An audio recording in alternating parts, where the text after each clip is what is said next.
This is the X-Zone Broadcast Network, broadcasting worldwide on broadcast affiliates and satellite program providers, including CNN Broadcast Network, Sirius Satellite Network, Star Media, Good News Radio Network, Angel Broadcast Network, Wiki Broadcast Network, and WPBN TV. For more information on the X-Zone Broadcast Network, visit us at www.xzbn.net.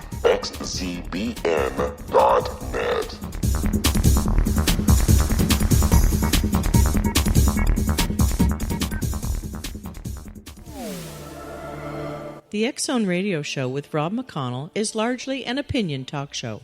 All opinions, comments, or statements of fact expressed by Rob McConnell's guests are strictly their own and are not to be construed as those of the X-Zone Radio Show or endorsed in any manner by Rob McConnell, Relmar McConnell Media Company, the X-Zone Broadcast Network, its affiliated networks, stations, employees, or advertisers.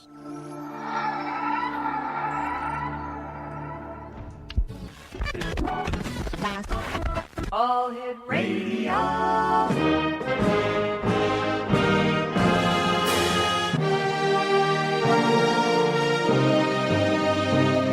Welcome to the X-Zone, a place where fact is fiction and fiction is reality. Now, here's your host, Rob McConnell.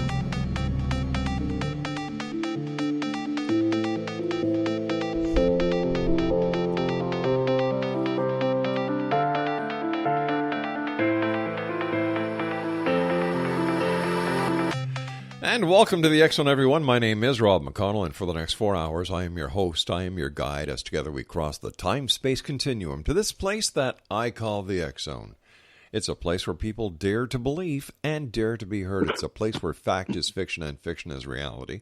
And the X-Zone comes to you Monday through Friday from 11 p.m. Eastern until 3 a.m. Eastern, right here on the X-Zone Broadcast Network and our growing family of worldwide affiliates, and on TalkStream Live. If you'd like to send an email, studio at xzoneradiotv.com, on all social media sites, X-Zone Radio TV, and our radio website at www.xzoneradiotv.com. Listen, I want you to get a piece of paper and pencil right this very minute, and I want you to write down this website, www.CubeSat, that's CUBESAT.TECH, because this is a very important website. This is a website that is going to blow the socks off the UFO community and the skeptics. Why? Well, for the past 7 years, the topic of extraterrestrial intelligent beings and UFOs have been controversial, if not ridiculed. We all know that, right, Exonation? Despite many sightings and events, government, military, and media have made a strong attempt to discredit the idea of extraterrestrial aliens. And in the face of their apparent disbelief of the topic, the same military and governments have spent huge amounts of money secretly studying these, and let's use quotations here, ridiculous UFOs and aliens. Thanks to the freedom of information and the actions of many with first-hand experience, thousands of documents, witness testimony, and data have surfaced, making the ridicule posed by ufology, by media and government seem staged and forced with this very secret intent. Exonation, this is from CubeSat.tech, and what they are doing is they are launching a CubeSat, which is a satellite, into a Earth orbit of 193 miles in a polar orbit with one mission. A mission that has never been done before. And you know what? I could tell you about it, but what I'd like to do is bring on the project manager, the software engineer, and the man whose dream and hard work and quest for the truth has made CubeSat Disclosure a reality. Dave Cote is joining me, and as I said, he's a software engineer and the project manager of CubeSat Disclosure. He graduated from Simon Fraser University with a bachelor in applied science, a major computer science, and a minor in psychology. And first of all, Dave, one Canadian to another Canadian, welcome to the X-Zone. Thank you. Hello. Dave, you and I have talked off air about this great project. We've had Dave Schock on the show talking about this project. And wow, where did you get the idea? Where did you get the inspiration? Where did this all start? Well, I mean, I've had an interest for a while. Ever since several years back, I had a couple sightings through a friend who sort of introduced me to it all. Mm-hmm. And I mean, I have kind of a science mind, so right. I was very skeptical about my friends, what he was telling me. He himself had a huge sighting off the coast of California, and he'd seen basically like a mile-wide ship in the sky in broad daylight. Now I know this guy. I grew up with him in high school, and I knew him quite well, and he's not someone to kind of make up tall tales. So I was interested, but very skeptical, and of course telling him, like, it's very cool that you say you've seen this, but I mean, I can't really believe it unless I saw it for myself, because it's so outlandish. And then he invited me to go sky watching, and he says several times since his sighting, his major sighting, he'd go out and he'd see things. And I thought, wow, this is kind of crazy, and I had to jump at the opportunity and go and check it out. All right, Dave, stand by. We're going to have a little bit of a cliffhanger here. Exo Nation, this is a very important hour. I want you to tell all your friends about this. I want you to get everyone you know to go to www.cubesat.tech. Be part of history. It's very simple, and we're going to tell you how that you, the members of the Exo Nation around the world, can be part of what I believe will be a mission to remember. This is the X Zone. I am Rob McConnell. Dave Cote is our special guest, and we're talking about CubeSat Disclosure this hour here in the X Zone from our broadcast center in Hamilton, Ontario, Canada. Don't go away.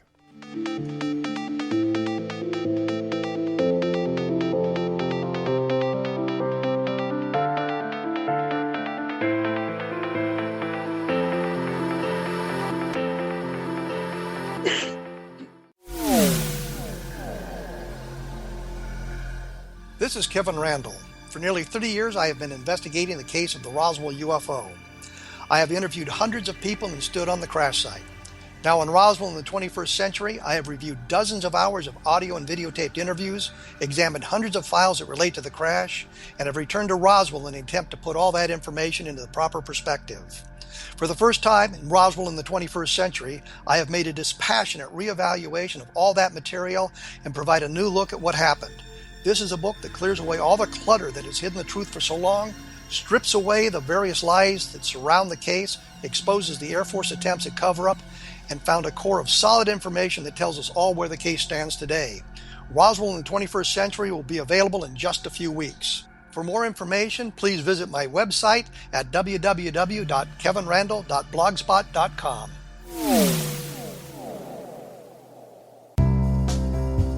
Gibbs A. Williams, Ph.D., is a practicing psychoanalyst, supervisor, researcher, and author in New York City.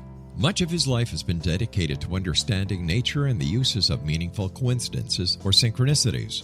His radical and original non-Jungian, non-mystical, non-magical theory of synchronicities illuminates much of the fog surrounding this challenging and perplexing topic.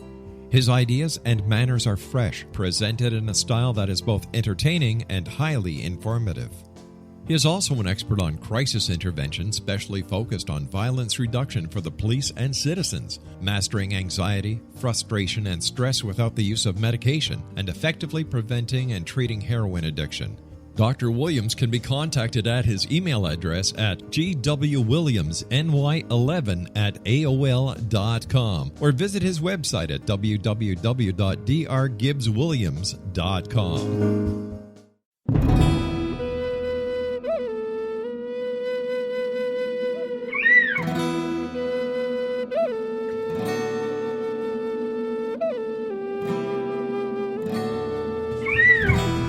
Shamanism is recognized as a method to access the quantum level.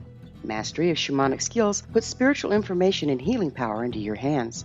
Path Home Shamanic Art School, a bonded Colorado certified occupational school, has met rigorous state standards, ensuring its director and instructors have the qualifications to teach the shamanic arts. Path Home offers its certification program in blocks of study.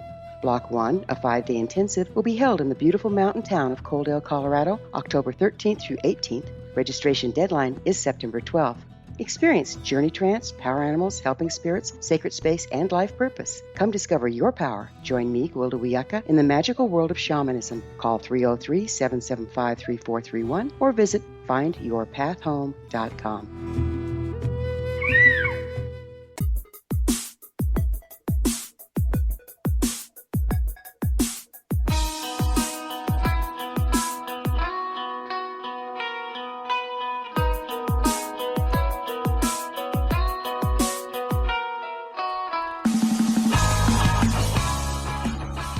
Welcome back, everyone. Dave Cote is our special guest. He is the project manager of CubeSat Disclosure, their website. I want you to go to this website. I want you to visit it. I want you to see what is happening. I want you to see what the difference between a dream and reality is, and that's the hard work that goes on in between. And I want you to be part of history. www.cubesat.tech. Dave, welcome back, my friend, and once again, congratulations not only on CubeSat, but your recent marriage. Thank you very much. Yes, it was very wonderful. All right, Dave, we were talking about how your interest in UFOs came. A friend of yours said that he had seen a mile-wide UFO in the Pacific part of the United States, I believe. And, he got you to join him into skywatching and take it from there, buddy. Yeah, so first night I went out, obviously I was a little nervous. Yeah. Starting to actually think we're going out to Mission, BC, a lake called Roley Lake. You're actually not allowed in there at night. They've got some the park rangers will kick you out, but we kind of snuck in anyway and started to get nervous thinking, like, what if I really saw something? And he described to me, he said he felt me being nervous, basically, and he said he's taken people a few times, and ever since his big sighting, they usually see something, and he doesn't know, like, are they tuned into him or what? He said when he would take a friend who would be really kind of nervous and scared, interestingly, they wouldn't see anything. So this gets into the whole, are they psychically connected to us, that kind of thing. But based on him saying that, I just, I took some breaths, I relaxed, we lay there. And probably about 45 minutes to an hour, we saw the first little light turn on up above us. And it was interesting. It was not like a falling star and not like a satellite or a plane or anything. It was kind of like a flashbulb camera just sort of going off in one spot. And I mean, I could feel my adrenaline jump when I first saw it. And he was very excited. He started hooting and hollering. And then it would light up again and stay on for a bit and kind of circle in funny patterns.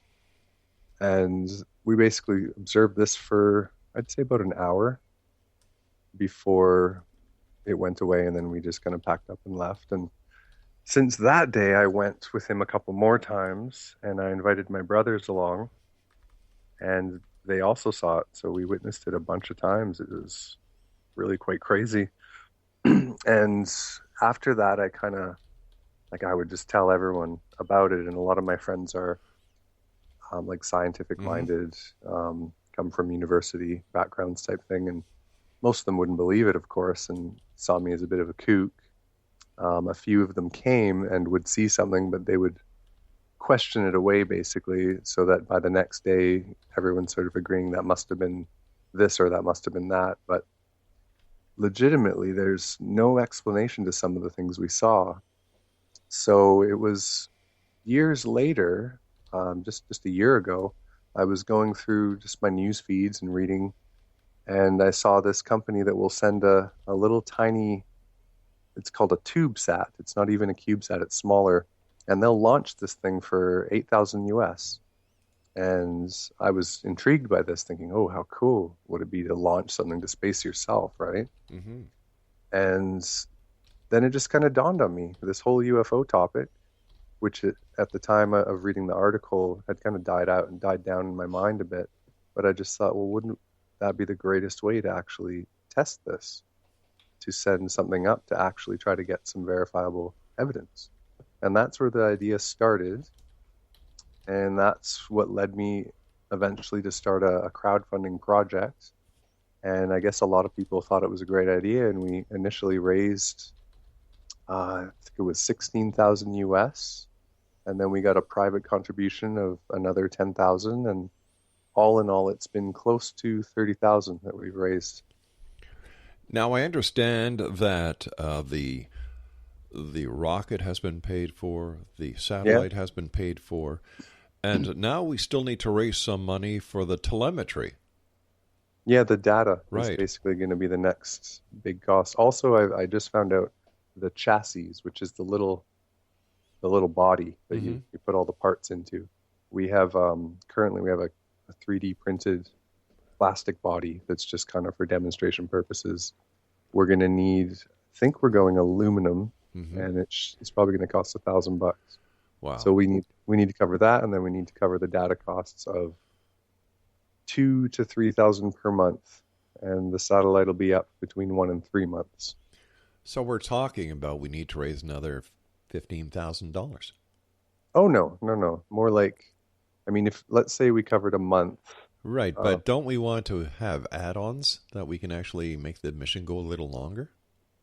I mean, based on the launch, we're going to get, they say, between 1 and 3 months before the thing comes down and burns up. I'm sorry. I thought that there was an extra propulsion system that could be added. Well, I mean, theoretically there is, but I don't know. Like, I'd have to talk with our launch partners and what the rules on that are. I know that they're pretty strict. I'm sorry about that, Dave. You know what? I'm just going to. You're the expert.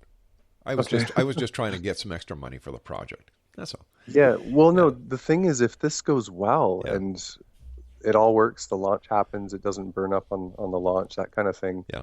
And what we're thinking is, I mean, it's actually quite inexpensive in terms of satellites and the cost of that kind of thing. We could make it a yearly thing where we do this, a couple of years in a row. Another option would be that the second launch, we could, if we raised enough, probably be quite a bit more expensive, but we could try to get it launched further into orbit. Right. And in that case, we could last up there for at least a couple of years. Wow. Or maybe we could get into the zone between the Earth and the Moon. I mean, that's ridiculously expensive probably, but then it would be there permanently. We did research on this, Dave. Yeah. And I cannot find any government or privately funded or executed project when it comes to satellites orbiting the Earth looking for UFOs. This is a first. It is, yeah. It's interesting, isn't it? It just boggles the mind that, this is something that has never been done before. And yet this little satellite, I believe it's about 4 inches by 8 inches. It's close to that, yeah. 10 centimeters by upwards of 20 centimeters. Now, the satellite, I believe, is going to have 2 cameras, right? Yeah. So tell us what will happen once the satellite is put into its orbit, which I believe is 193 miles. Yeah, well, once it's launched, we're going to have a polar orbit heading south. So basically, it'll be coming over the North Pole and the South Pole. If you're in North America, that would be initially in the southern direction. Mm-hmm. And we're going to have a camera pointed up, a camera pointing down. We did have some questions earlier based on if we didn't have enough funding, we would just have one camera. But we're likely going to go with the 2. Even if we had one, though, we have what's called a magnetometer, which we can kind of control the satellite. Mm-hmm. So initially, when it's launched, that will help us to stabilize it. It's like a little magnet with a motor, basically. And picture you can turn that motor. The magnet's kind of attracted to Earth's magnetic field, so you can steer it. So even if there were one camera, we could have it pointed downward at Earth just to get some neat Earth shots, but then we could steer it to point outwards to space. And then if we have 2 cameras, that we don't even have to worry about that because one will always be pointed spaceward and one will always be pointed earthbound.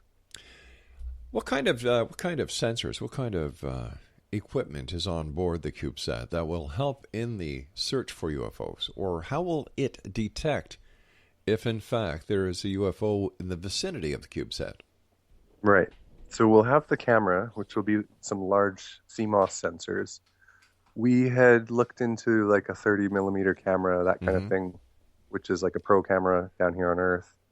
But really, it turned out it didn't make sense because that's for zoom shots on a very small area, whereas we want to kind of get the whole field of view of the sky. So we're going to go with the CMOS, which would be like a high-end digital CMOS camera. That will catch anything visual, any changes in light, that kind of thing. Then we're also going to have the ability to measure radiation in the vicinity. So this would pick up changes in the radiation of Earth's magnetic field, but it would also pick up any anomalies that are outside the normal range of data. So say we get something visual, we get a little blip on the camera, we should be able to also read anything radioactive. Plus, we're going to have the ability to measure the electromagnetism, which is a very common phenomenon with UFO reports, that kind of thing. So we wouldn't just get a visual, but we'd also get a secondary piece of data like electromagnetism or radiation, even a third data point.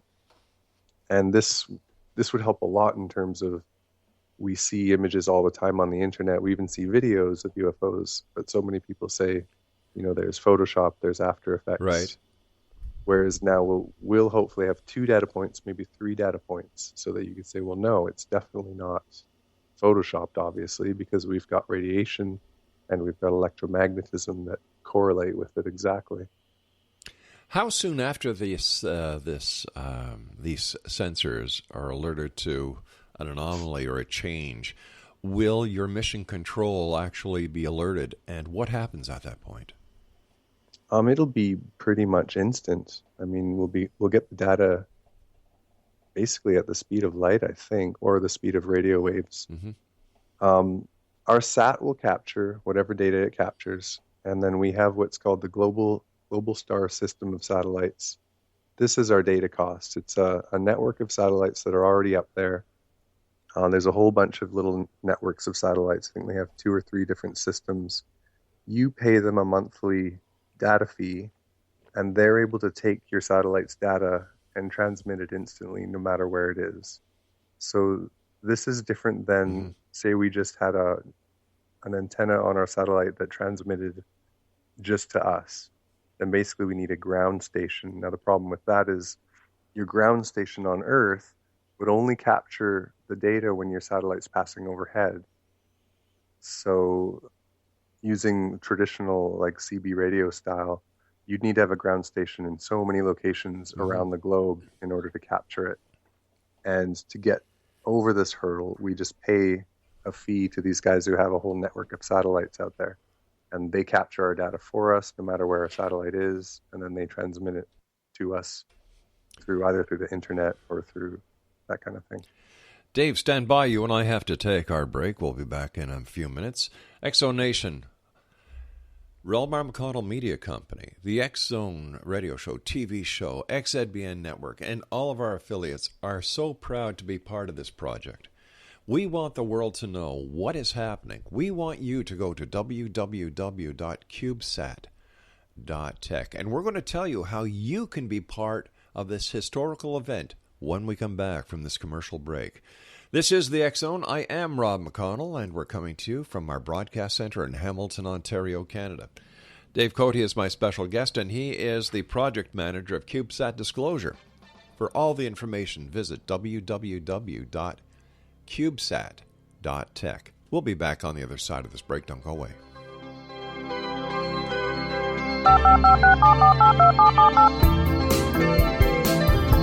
Did you know that when you're on the road with limited data or Wi-Fi, you can still listen to the X-Zone radio show with Rob McConnell, The Science of Magic with Gwilda Wiyaka, High Tech with Corey Kay, and every minute of the 24/7, 365 programming of the X-Zone Broadcast Network by calling 712-432-9459, courtesy of TalkStream Live.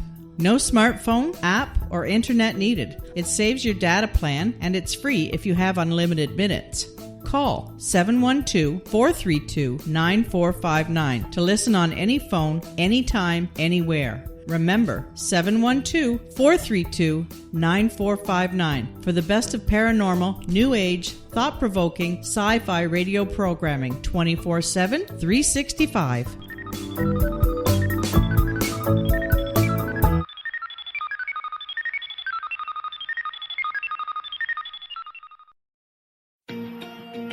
Wouldn't you love to know the secret to everything?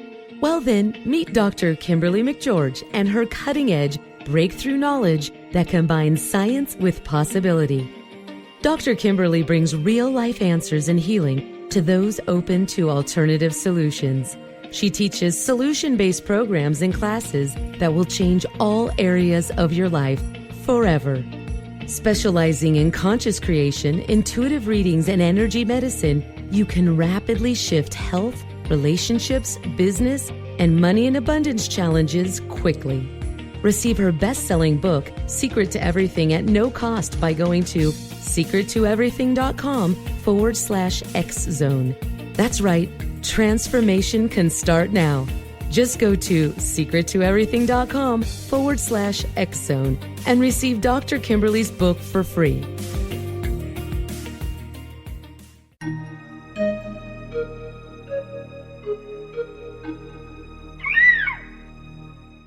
While science pursues fact, magic accesses the quantum level, bridging random facts to form truth. As long as science and magic remain separate and polarized, the truth cannot be known.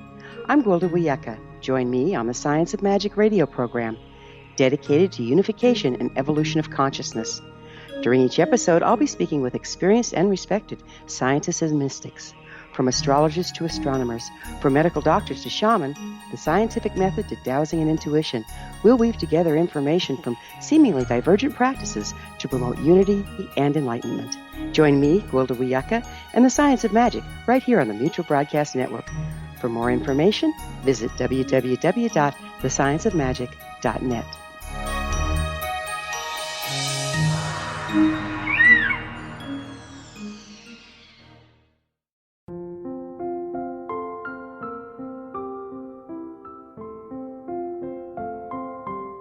I am Dr. Carl O'Helvey, founder, president of a new cancer foundation focusing on evidence-based physical, mental, and spiritual interventions, including natural cancer cures, prayer, meditation, affirmations, nutrition, and other related holistic cancer prevention and cure modalities.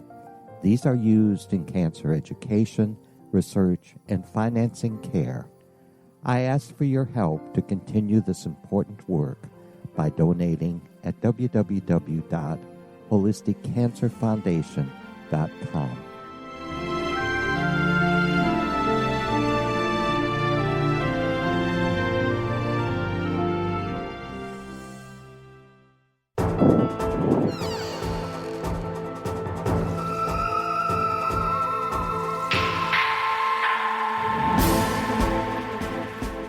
Just imagine this, Exonation. For years and years and years, since about 1947, people have been investigating the skies, looking for UFOs. Media, governments, military have saying, oh, you know what? It's all in your mind. There's no such thing. But can millions of people who have sighted UFOs be wrong? Can it be a mass hallucination? Nah, I really don't think so. Then why the disclosure? Why the embargo on truth then? Is there information out there that we're not being told? And if so, why? So many people have said, well, where's the proof? Well, thanks to Dave Cote and his team at CubeSat.tech, they are looking for the truth. For the first time in history, I'm not just talking about 20 years, 30 years. I mean history. A satellite is going to be orbiting the Earth in a polar orbit at 193 miles with two cameras, one pointed towards space, one pointed down towards Earth, with a sensor array on board, with one mission, looking for UFOs. It's never been done before by any country, any government, any private organization. It is being done now, thanks to Dave Cote and his crew at CubeSat.tech. Dave, this is you're going to be shaking the world with this. Let's hope. You know, whether or not, Dave, UFOs are found, you're still rocking the world and making history, because this is the first time that a satellite from any country, any government, has been on a dedicated UFO mission. That's true, yeah. How does that make you and your team feel? Initially surprised of all the support. I mean, I had no idea whether there'd be a lot of support or not. And I mean, I'm very happy to have had the idea. I was surprised no one else had had it yet. Mm-hmm. And yeah, I feel pretty great about it, because we've got, like, we have the ISS, the International Space Station, yes, up there, and they've got their video feed, and people are always, grabbing images, and they'll see something and then it shuts down, but no one can ever really verify if, is that a legitimate UFO? Is it not? Mm-hmm. Because there's no project out there that's specifically aimed at this stuff. So we're going to have something where if we see a flash of light or something, that's the point of our project. So of course we're going to hone in on it, see if there's any radiation, any electromagnetism. So yeah, I think it's a great thing. Tell us, we've talked about the CubeSat itself, but let's talk about the launch vehicle. What kind of vehicle is it? When is it going to launch, and from where is it going to launch? Yeah, it's going to be launched from the Mojave Desert in California. And I don't know the specifics of the rocket, because the company, they fight over this kind of information of how to cheaply launch things, that kind of thing. And the company's called Interorbital, and they've apparently figured out some technology to cheaply launch CubeSats into orbit, low Earth orbit. So we've got a tentative date of next summer. And yeah, they'll be launching from California. It'll be a south direction polar orbit. Mm-hmm. And I believe, so they've developed the rocket technology over several years, and they've just recently been coming out in various news articles, because I think they're launching a bunch of people's little CubeSats now, and we're slowly learning a little bit more about their technology. I know they're trying to keep wraps on it, but it's slowly coming out in the media. How does the flight of a CubeSat differ from a higher orbital platform like the ISS when it comes to other satellites and the tracking of Earth defense systems? Not sure I exactly understand the question. Do you mean... Okay, the ISS and other satellites are known to Space Command. Yeah. How...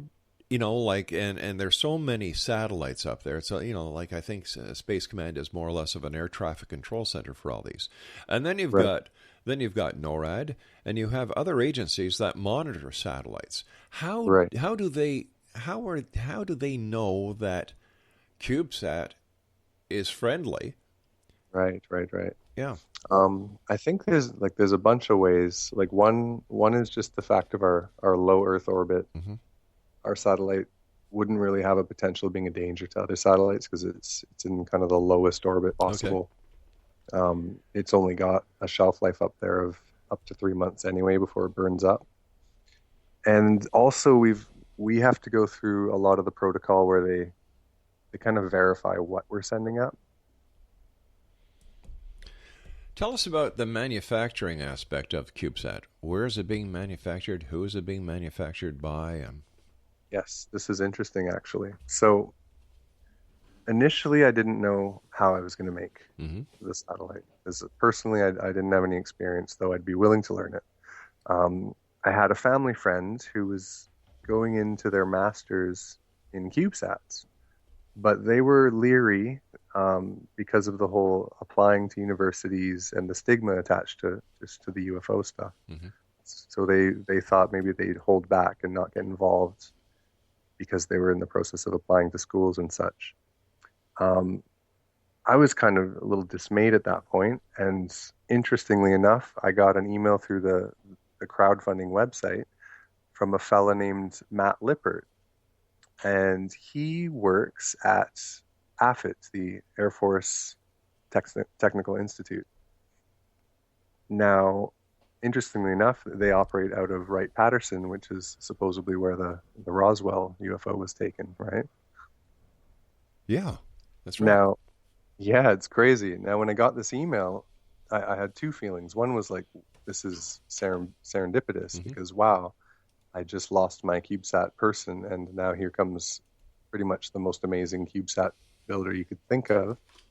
And two, this is very strange. Should I be worried? It's kind of like suddenly the Air Force contacting you right from the base that they supposedly took a crashed UFO, saying, oh, we want to get involved, right? Sure. So, I mean, I kind of vetted as best I can, and I talked on the phone with Matt, and I've determined like he's working there. He went to university near the base in Ohio, and they approached him to help teach at their institute. He's just got a keen interest in technology, 3D printing, CubeSats. He's actually starting up a company, like a CubeSat company in the future. So this turns out to be a perfect opportunity for him because he's going to get his first launch out of it, learn a whole bunch of stuff so that when he transitions into the business world, he'll have some experience to send up CubeSats. So I've determined that I think I feel pretty safe. I don't feel like it's the Air Force trying to, block our progress or anything like that. We're very independent in operating this on our own, like separate from everything. So I feel we've got all the control, which is good. But yeah, it was very interesting when that all happened. How do you and your crew prepare for the launch? Well, he's building the satellites. He's going to talk to the AFIT Institute to use some of their vibration testing facilities so they can test, make sure it survives the vibration, the temperatures, etc. Then we rely upon Interorbital to make the launch date happen next summer.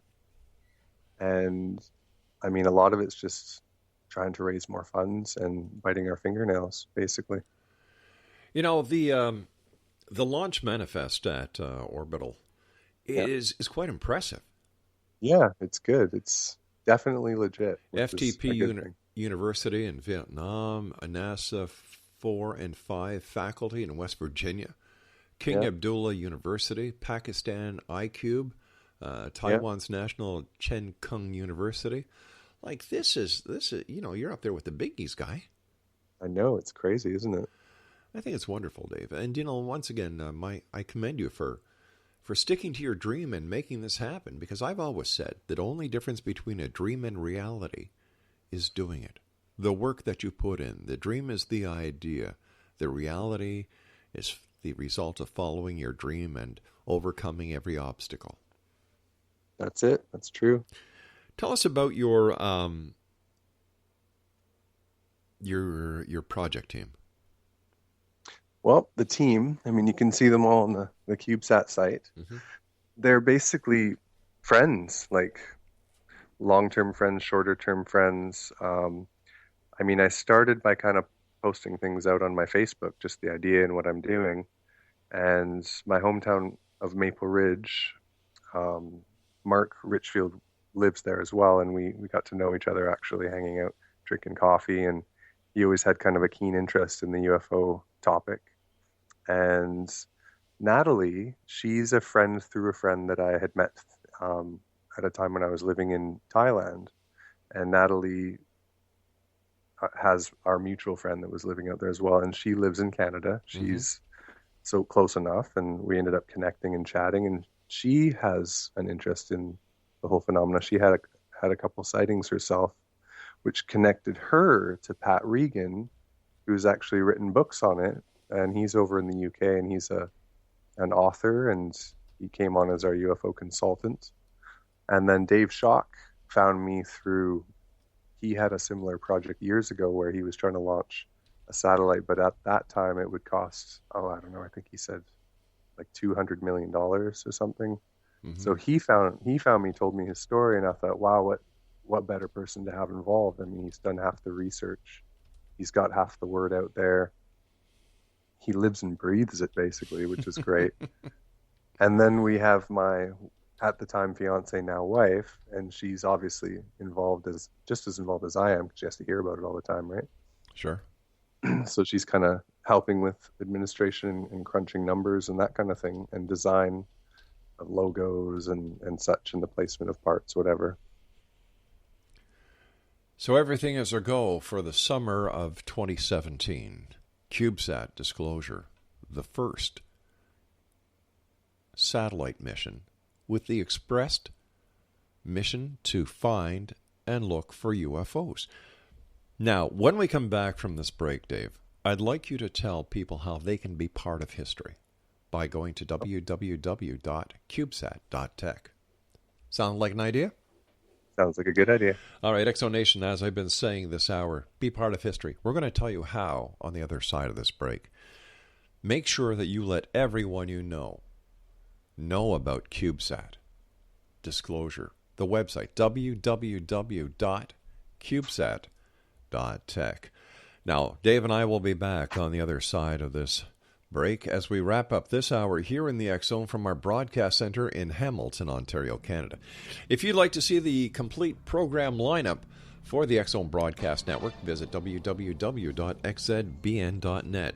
We'd also like to welcome Dr. Kimberly McGeorge, Patty Conklin, Roberta Grimes, Kevin Randall, Joe Weegett, Dave Schock, and other great hosts to our show. To our network, I should say. Not the show. To our network. That's www.xzbn.net.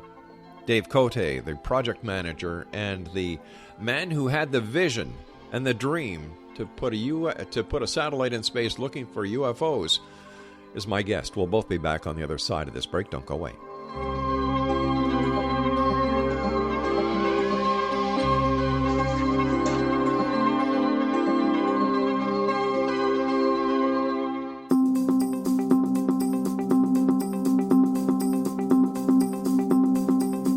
As host of Dialogue with Divinity, I am thrilled to join the X Zone Broadcast Network and their growing number of affiliates.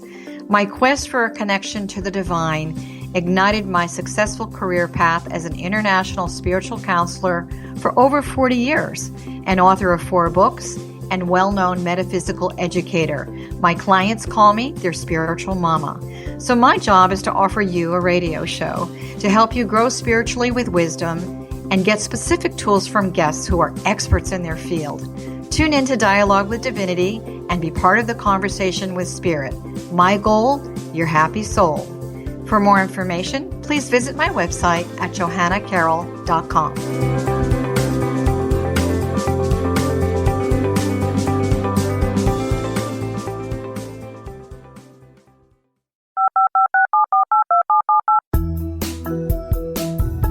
Did you know that when you're on the road with limited data or Wi-Fi, you can still listen to the X Zone radio show with Rob McConnell, The Science of Magic with Gwilda Wiyaka, High Tech with Corey Kay, and every minute of the 24/7, 365 programming of the X Zone Broadcast Network by calling 712-432-9459, courtesy of TalkStream Live. No smartphone, app, or internet needed. It saves your data plan, and it's free if you have unlimited minutes. Call 712-432-9459 to listen on any phone, anytime, anywhere. Remember, 712-432-9459 for the best of paranormal, new age, thought-provoking, sci-fi radio programming 24/7, 365.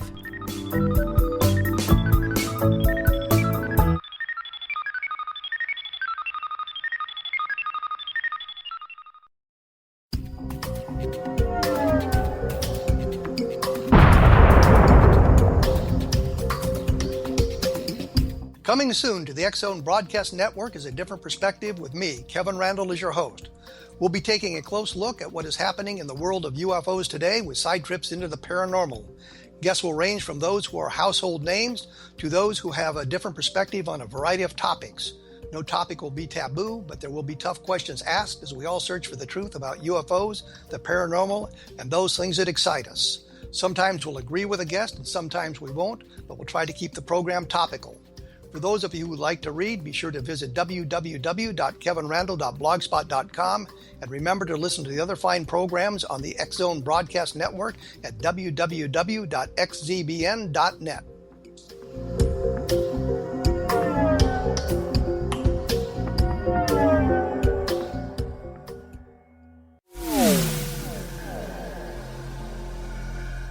This is Kevin Randle. For nearly 30 years, I have been investigating the case of the Roswell UFO. I have interviewed hundreds of people and stood on the crash site. Now in Roswell in the 21st century, I have reviewed dozens of hours of audio and videotaped interviews, examined hundreds of files that relate to the crash, and have returned to Roswell in an attempt to put all that information into the proper perspective. For the first time in Roswell in the 21st century, I have made a dispassionate reevaluation of all that material and provide a new look at what happened. This is a book that clears away all the clutter that has hidden the truth for so long, strips away the various lies that surround the case, exposes the Air Force attempts at cover-up, and found a core of solid information that tells us all where the case stands today. Roswell in the 21st century will be available in just a few weeks. For more information, please visit my website at www.kevinrandle.blogspot.com. What Happened in Benghazi is revealed by Nicholas Genix, author of Obama, Islam, and Benghazi. He informs the American people that President Obama deceived them by advocating a strong foreign policy prior to the 2012 presidential election, and Hillary Clinton supported this deception. As the title infers, there is a connection between Obama, Islam, and Benghazi. Ample evidence informs Americans that Obama's early indoctrination in the Quran developed an affinity for Islam, why the Quran is the source of discontent in many countries, and why the Obama foreign policy deception led to poor military action and caused the loss of American lives in Benghazi. Genix provides 36 questions for the Select Committee on Benghazi to validate if Americans are justified to mistrust President Obama and Hillary Clinton.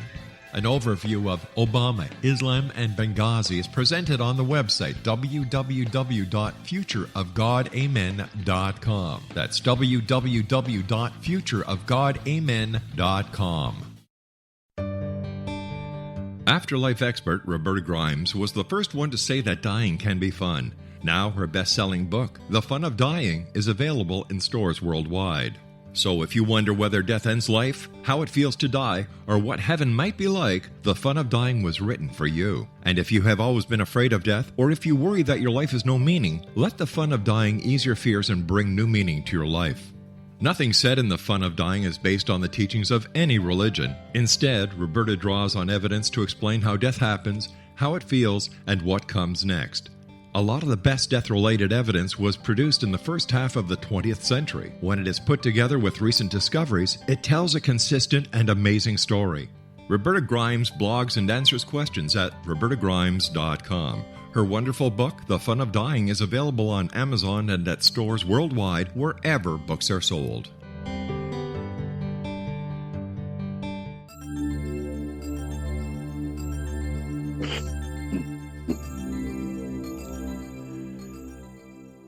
I'm going to give you a website that is going to change history. And you can be part of this change, this part of history that for the very first time is happening. Here's the website, www.cubesat.tech. That's www.cubesat.tech. Dave Cote is our special guest, and Dave is the founder and project manager and software engineer for CubeSat Disclosure. Dave, thank you so much for joining us. Thank you for allowing us to be part of your dream. We are very proud to be part of your team when it comes to media and broadcasting. Let our listeners know, Dave, how they can become part of history. Okay, definitely. And it's a pleasure having you on board. It really is. We haven't had, as you know, a media agency as pro as yourselves help us out yet. So I think I'm excited for where this takes us. I think it'll be really good. Thank you, my friend. And so, yeah, if people want to get involved, there's many ways you can follow. You can just kind of follow our CubeSat.tech and the various fundraisers. We will be putting them up. I think it's every 2 months. They go for 60 days, and then I'll be starting another fundraiser and keep doing this up until the time of launch. You can follow the updates, stay involved. You can ask questions. You can donate, which then actually gets you directly involved. So we've got various perks that you can donate into, including getting real-time visual and radiation data from the satellite. For a little bit more, you can actually get login benefits. We will potentially have the ability to steer our satellite, and we'll probably have set times, not all the time, but we'll have set times when people can log in and actually steer it themselves and take pictures themselves. So you can see the various perks on the site. Right now we've got 3. So you'd be able to log into the CubeSat yourself with a $500 contribution. You'd get the real-time data, visual radiation. So you'd get it before it hits the website for a $250 contribution. You can get your name etched into the code that's on the CubeSat for a $25 contribution.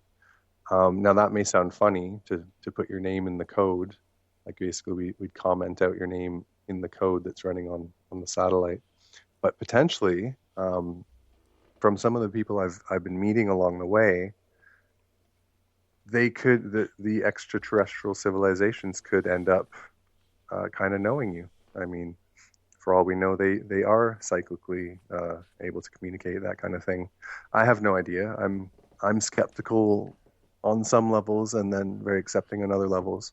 But I think getting your name into the code of the CubeSat could be very interesting potentially. Dave, when you were a little kid, did you ever think that you'd be involved in the space program? No, absolutely not. I think I wanted to be either Spider-Man or a firefighter. Typical, really typical. Yeah, exactly. No, I was a huge skeptic on this stuff. Interested always, but before I saw something myself, I mean, I even had a friend who was a pretty big director. I had ventured in the film industry for about a decade, and I had a friend who was a director who used to shoot independent films in the desert, near California, and then he came out here to Vancouver, and now I think he's doing documentaries with a few universities. But he saw all kinds of things when he was in the desert, and he'd talk about it. And even though he was a friend, I was always, questioning it and skeptical of it. It was just really hard for me to accept that, there's aliens, there's extraterrestrial beings around our planet, and yet nobody's seen it and nobody knows about it. So I was quite skeptical until I actually went out and saw something phenomenal for myself that sort of changed my view on it. Seeing is believing. It is. It really is. You see, Dave, people over the years listening to the show, over 25 years now, have said, Rob, why do you do your show if you don't believe? Right. It's very simple. I want to believe. Yeah. But I'd like to see proof. Yeah, me too. And the funny thing about it all is, I mean, before I had a sighting, before I saw something that I couldn't explain, there's just no way, like, people can say something, but then you look around and you don't see it, and it's like, well, you can't really believe something unless you have any evidence or proof of it. And then once you do have a sighting, you've got the evidence or the proof, but you can't really verify it. You can't really retest it or put it against anything. So, I mean, that's why I think projects like this, and there's a few other, there's like a ground-based observation project that's going on that basically is on the ground looking for UFOs. I think any kind of project like this that can take a visual and put some more data to it, like radiation, electromagnetism, anything that you can verify, so that once you come back to the public, the scientists, the lab, you say, well, we've got some strange anomaly here. This, I think, warrants more investigation. And it's, if you think of it in the terms of like verifiable evidence or experimentation, it's actually insane that people haven't studied this more. Like, don't take it seriously. Because if you've got millions of sightings around the earth, people seeing things we can't explain, to not try to figure out what that is a little bit crazy. Doesn't make sense, does it? Doesn't make sense. Let me ask you something, Dave. Do you think that there is a government conspiracy to suppress the truth about UFOs? And if so, in your opinion, why is it? Wow. That's a huge topic. Well, I mean, I've kind of gone down all the different paths of thought on that, from the pure scientific perspective to the pure conspiracy perspective. One take on it would be that people aren't that organized to be able to cover up such a thing. You know, if things actually had happened, of course it would come out, because you've got whistleblowers, contract employees, that kind of thing. But then on the other hand, there have been amazing cover-ups, global cover-ups, oil scandals, these kinds of things that do come out years later. And so it is possible to have a group of organized people that could cover something up. And that leads you to think, well, maybe there was a Roswell crash. Maybe they did find something and they get their technology from it. And maybe it would be scary enough globally that they'd go to all costs to cover up such a thing, because to have everyone know that, you know, there's a whole community out in space of different beings, if that would shatter our worldview so much that it could, you know, kill our economy, really confuse people spiritually, that kind of thing, then based on that, I think, yeah, maybe there is a cover-up. I could see governments fighting really hard to not let any of that happen. Do you think that these visitors, who many believe have been visiting this planet for thousands upon thousands of years, Dave, pose a threat to us? I don't think so.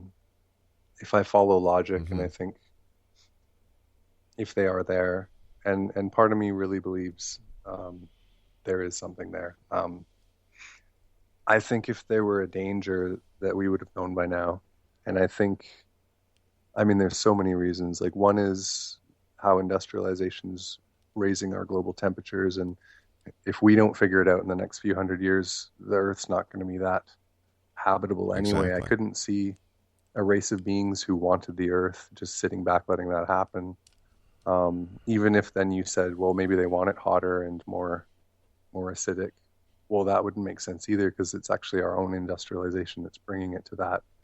That would be too much of a coincidence, right? That it would be perfectly heating the planet up for another species. Like, there's any way of logic following through to the end. I don't see there being a malicious race out there that would be wanting to hurt us, or they already would have. I've often wondered, Dave, if the time ever came where two countries pushed the nuclear button, if the visitors or our guardians, or however you want to classify them, would not step in. Right. That's interesting. Yeah.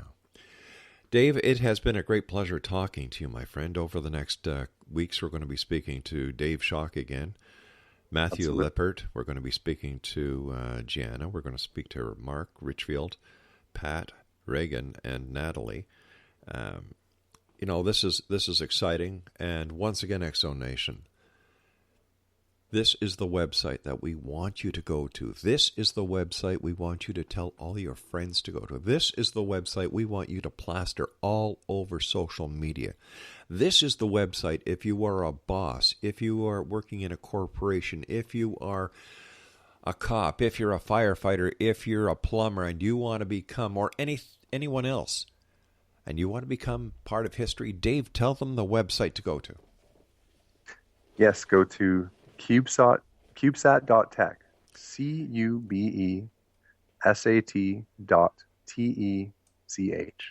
Dave, it's been a great pleasure talking to you, my friend. Thank you so much for joining us tonight here on the X Zone, and we look forward to the many months ahead and the success and being part of your project.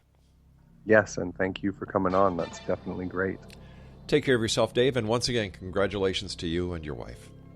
Thank you.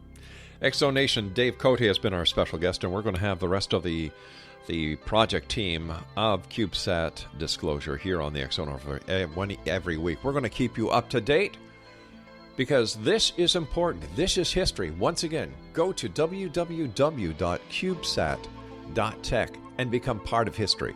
I'll be back on the other side of this break as we continue here in the X Zone from our broadcast center in Hamilton, Ontario, Canada. Don't go away.